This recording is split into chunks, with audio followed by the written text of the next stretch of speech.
Where I am going to take that text here,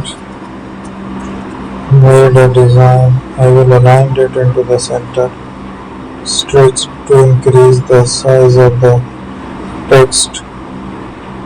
Then I will try to make the change into the text.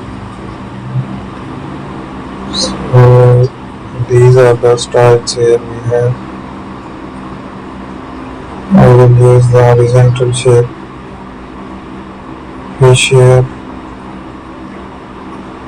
So we will customize the filter before applying there. Make it okay.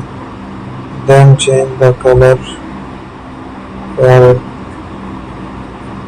Thank you for watching.